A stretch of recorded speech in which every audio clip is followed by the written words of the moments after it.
Contagious disease warning September 13, 2021 State of Meepcity. The following message is transmitted at the request of the Roblix Department of Public Health.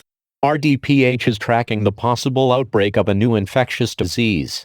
The disease was first detected 4 days ago at Roblix Medical Center. At this time, several hundred people have been hospitalized, and 13 have died from the disease. Everyone in the state of Meepcity is advised to take the following precautions.